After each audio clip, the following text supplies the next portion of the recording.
जय श्री श्याम भक्तों, कैसे हैं आप सब भक्तों। आज है सावन मास की पुत्रदा एकादशी। सावन महीने में गुरुवार के दिन अगर एकादशी का व्रत आ जाए तो विष्णु भगवान की अति कृपा होती है। निसंतान को संतान प्राप्ति होती है और जिनके संतान हैं उनके कार्य में प्रगति होती है।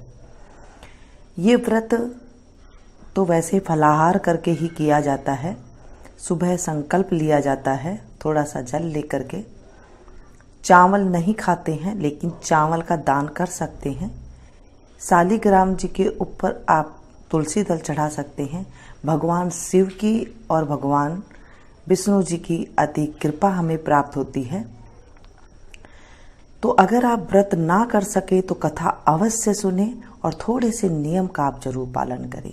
थोड़ा सा नियम ये है कि प्याज लहसुन का आप त्याग करें, कम बोलें और साथ में जो है आप थोड़ा खा लें। जैसे कभी दही खा लिया एक टाइम पे तो एक टाइम पे आपने अन्न का भोजन कर लिया, तो इस टाइम पे जो इस तरह भी जो है व्रत पूरा हो जाता है। भगवान शिव पर आप नारियल चढ़ा सकते हैं। विष्णु जी के मंदिर में आज नारियल चढ़ा सकते हैं। तुलसी माता के पौधा जो है उसके नीचे आप नारियल चढ़ा सकते हैं। तो जिन्हें पुत्र नहीं है उन्हें पुत्र की प्राप्ति होती है और जिन्हें संतान नहीं है उन्हें संतान की प्राप्ति क्या होती है। ऐसे हमारे बड़े बुजुर्ग कहते हैं, ऐसे हमारे शास्त्र कहते हैं। तो चलिए आज शुरू करते हैं हम पुत्रदा एकादशी व्रत का महत्व। आज विष्णु सहस्त्र नाम का पाठ भी करना चाहिए। अगर नहीं कर सके तो उनका विष्णु सहस्त्र नाम का सुन लेना चाहिए। इससे भी हमें बहुत अपार सुख की प्राप्ति होती है। जिन्हें संतान नहीं होती उनसे संतान होती है। जिन्हें पुत्र नहीं है उन्हें पुत्र की प्राप्ति होती है और जिन्हें पुत्र है उनकी पुत्रों के काम में जो अड़चन है उन्हें उसे दूर होती है। बच्चों के जीवन में जो दिक्कतें होती है वो दूर होती है। बोलिए विष्णु भगवान की जय। एकादशी मैया की जय। शंकर भगवान की जय। धर्मराज युधिष्ठिर बोले कि हे भगवान, अब आप मुझे श्रावण माह के शुक्ल पक्ष की एकादशी कथा सुनाइए। इस एकादशी का नाम तथा इसकी विधि क्या है सो सब कहिए।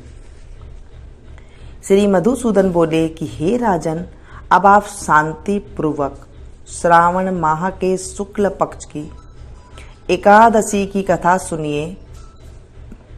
इस कथा के श्रवण मात्र से ही वाजपेय यज्ञ का फल मिलता है।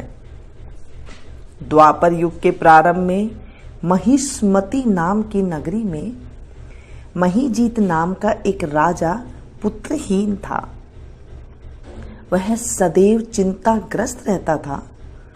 उसे वह राज्य दुखदायी प्रतीत होता था क्योंकि पुत्र बिना इस लोक और परलोक दोनों में सुख नहीं है। राजा ने पुत्र की प्राप्ति के बहुत यत्न किए परंतु वह निष्फल गए। जब वह राजा वृद्ध होने लगा तो उसकी चिंता भी बढ़ने लगी। एक दिन उस राजा ने प्रजा को संबोधन करके कहा कि ना तो मैंने अपने जीवन में पाप किया और न अन्याय पूर्वक प्रजा से धन एकत्र किया है, न मैंने कभी देवता और ब्राह्मणों का धन छीना है, ना किसी की धरोहर ली है। मैंने प्रजा को सदैव पुत्र की तरह पाला है।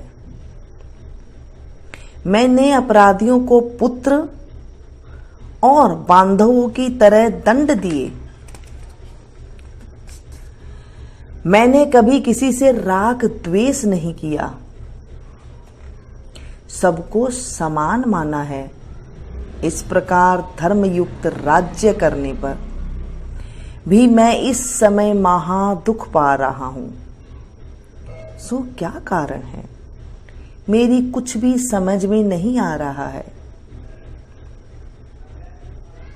राजा महीजीत की इस बात को विचारने के लिए मंत्रीगण आदि वन को गए वहां वन में जाकर उन्होंने बड़े बड़े मुनियों के दर्शन किए।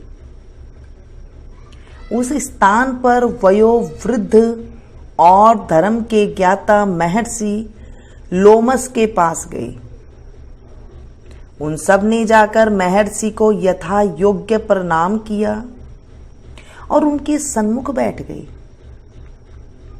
उनसे विनय करने लगे कि हे देव, हमारे अहोभाग्य हैं कि हमें आपके दर्शन हुए।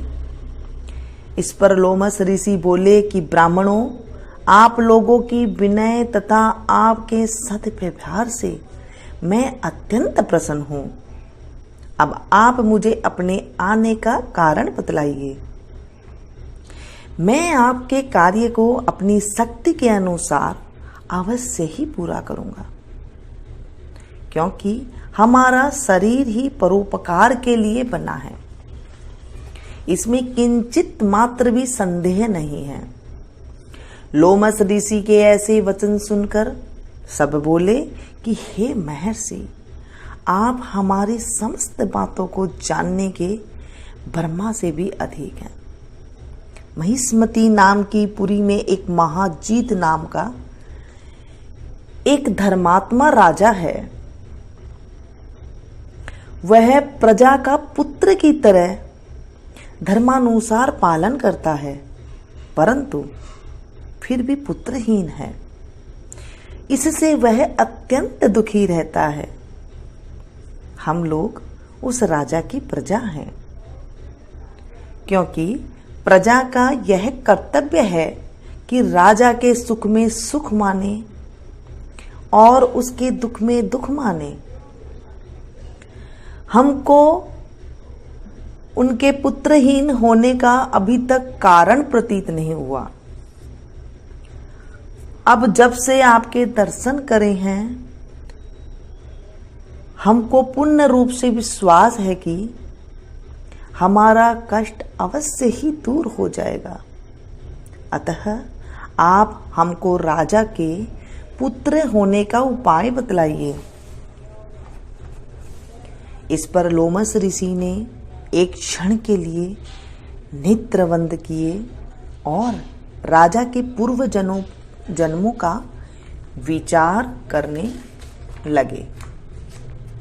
विचार करके बोले कि हे ब्राह्मणों, यदि राजा पिछले जन्म में अत्यंत निर्धन था तथा बुरे कर्म किया करता था, एक गांव से दूसरे गांव में घूमा करता था, एक दिन जेठ मास के शुक्ल पक्ष की द्वादशी के दिन, जो कि 2 दिन से भूखा था, दोपहर के समय एक जलाशय पर पानी पीने गया। उस समय की ब्याही हुई प्यासी गो जल पी रही थी। राजा ने उसको प्यासी ही हटा दिया और स्वयं जल पीने लगा। हे ब्राह्मणों, इसलिए राजा को यह दुख भोगने पड़ रहे हैं। एकादशी के दिन भूखा रहने से उसको राजा होना पड़ा और प्यासी गो को हटाने से पुत्र का वियोग का दुख भोगना पड़ा। इस पर सब लोग बोले, हे महर्षि, शास्त्र में ऐसा लिखा है कि पुण्य से पाप नष्ट हो जाते हैं, इसलिए कृपा करके आप राजा के पूर्व जन्म के पाप नष्ट होने का उपाय बतलाइए, क्योंकि इस पाप के क्षय होने से पुत्र रत्न की उत्पत्ति होगी। ब्राह्मणों के ऐसे वचनों को सुनकर लोमस ऋषि बोले, हे ब्राह्मणों,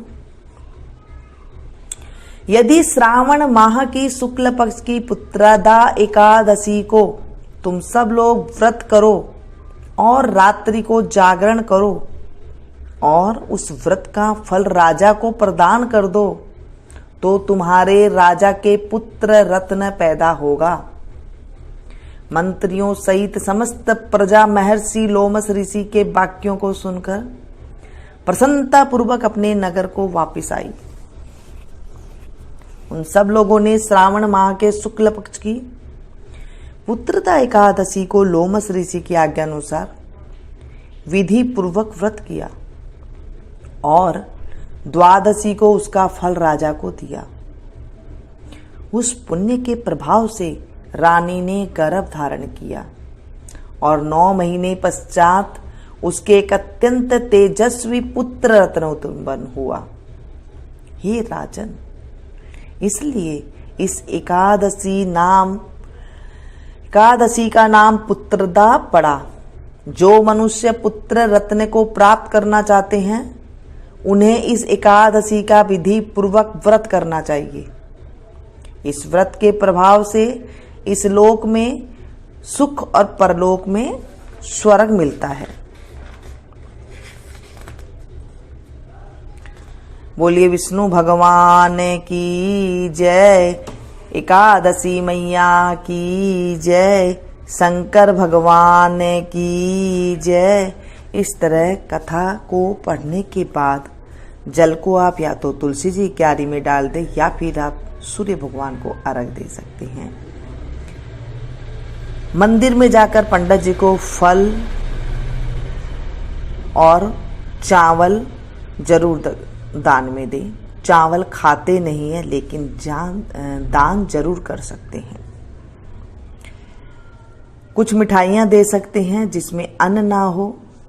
साबूदाना की जो सामक की खीर वगैरह होती है वो आप दे सकते हैं, भोजन करा सकते हैं।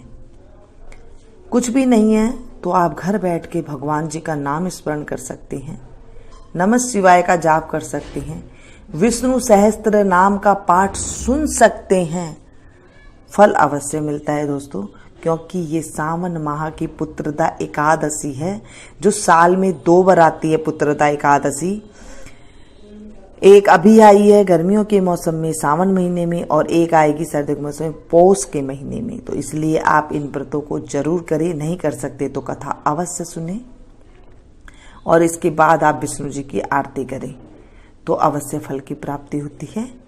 उम्मीद करती हूँ ये कथा आपको पसंद आई होगी। पसंद आए तो प्लीज़ एक लाइक जरूर दें। इसे ज़्यादा से ज़्यादा अपनों के साथ शेयर कीजिएगा, क्योंकि जब हम किसी अच्छी चीज़ को शेयर करते हैं, भगवान के नाम को शेयर करते हैं, और आज तो पुत्रदा एकादशी है, जब हम किसी को सुनते हैं, सुनाते हैं और हुंकारा भरते हैं तो हमारे जीवन में पुण्य की प्राप्ति होती है और हमारे जीवन में अच्छा होने लगता है। तो बोले विष्णु भगवान की जय। मिलती हूँ फिर से एक नई कथा के साथ, नई जानकारी के साथ। तब तक आप लोग देखते रहिए